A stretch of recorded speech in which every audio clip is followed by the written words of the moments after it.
My real horror. Terramona, a small farm town in Ohio, was usually an uneventful kind of place. For Adam and Lisa Carter, life was predictable but pleasant. That is, until the day they found an oversized black envelope in their mailbox with "You've been chosen" written in bold red letters. The return address read simply, My Real Horror Studios. Adam frowned, turning it over in his hands. What is this?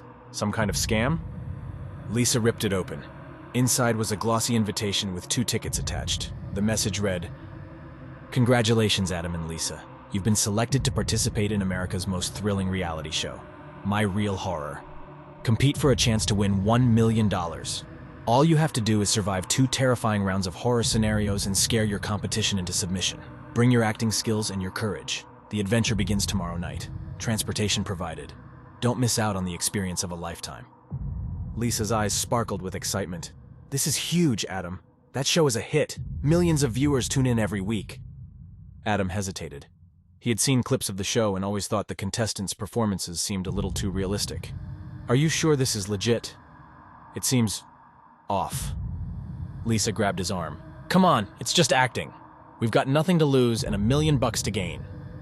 Reluctantly, Adam agreed. The following night, a sleek black limousine arrived at their doorstep. Inside, they were greeted with champagne and a chipper driver who assured them they were in for an unforgettable experience. As they drove toward Terramona's outskirts, Adam noticed the landscape becoming desolate. The limo stopped in front of an ominous warehouse surrounded by barbed wire. A large neon sign flickered. My Real Horror.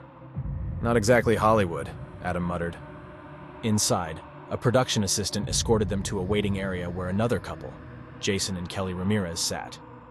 They exchanged polite greetings before a tall man in a blood-red suit appeared. Welcome, contestants, he boomed. I'm your host, Victor Kane.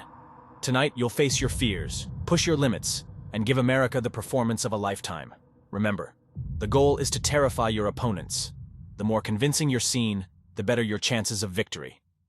The couples were separated, and Victor's voice crackled through an intercom. Each of you will act out 2 scenes. Don't hold back. The other team's watching, and they'll be trying to beat what they see. Adam and Lisa exchanged nervous glances before being led into different rooms. Lisa was first. She was placed in a dark room with an antique bed and told she'd be reenacting a ghost possession. Victor's voice boomed, Action! The lights flickered. Lisa climbed onto the bed, letting out exaggerated moans and contorting her body like she'd seen in horror movies. At first it felt silly, but then the air grew icy. Shadows moved along the walls, and whispers filled the room. Hello, Lisa called, breaking character.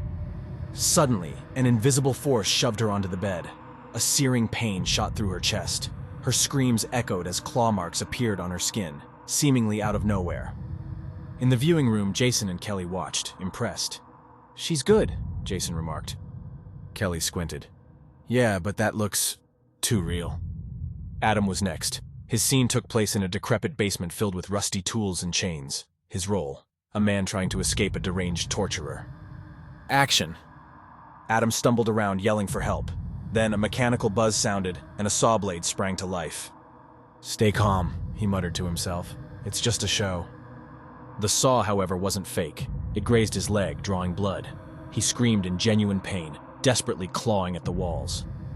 In their viewing room, Lisa tried to call out, but no sound came. She banged on the glass, realizing her warnings wouldn't reach him. For the second round, Lisa found herself in a hospital operating room, her scene being awoken during surgery. She lay on the cold table as masked figures surrounded her. Action! The doctors began cutting into her without anesthetic. Lisa's screams were raw, her thrashing desperate. The pain wasn't simulated. Jason and Kelly watched, horrified. That's gotta be fake, right? Kelly whispered. Jason wasn't so sure anymore. Meanwhile, Adam's second scene placed him in a wooded cabin where he was hunted by a masked killer. He fought valiantly but was overpowered and dragged into the woods, where his leg was broken with a sickening crack. The couples reconvened in a brightly lit room, battered and terrified. Lisa! He cried out, hoping she could hear him. Something's wrong, Lisa said, clutching Adam. No kidding, Jason snapped, his arm in a makeshift sling. Victor reappeared, his grin wider than ever. Bravo, contestants. The audience loved your performances. This isn't a game, Adam shouted. Ah, but it is. And you've all played your parts beautifully, Victor chuckled. He clapped his hands, and the walls shifted, revealing a high-tech control room. Screens displayed live footage of the contestants' gruesome scenes, interspersed with CGI-generated versions of their surviving counterparts. "What is this?" Kelly demanded. Victor leaned closer. "You see, the beauty of my real horror is that the show never ends. Each season, new contestants come in, and our audience believes you all make it out alive.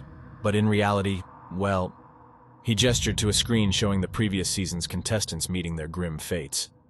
"No one survives," Victor continued. "Your deaths will be edited into the final broadcast, enhanced with CGI. You'll be stars forever." Lisa lunged at Victor, but two masked guards restrained her. Victor smirked. "Don't worry, you won't feel a thing. Well, not for long." Then the room plunged into darkness. Weeks later, the season finale of My Real Horror aired, showcasing Adam, Lisa, Jason, and Kelly's victory in surviving their terrifying ordeal. Millions of viewers cheered, blissfully unaware of the truth. Deep in the bowels of the Terramona warehouse, Victor prepared for the next season, his sinister operation thriving. The audience always craved more, and he would deliver. After all, the show must go on.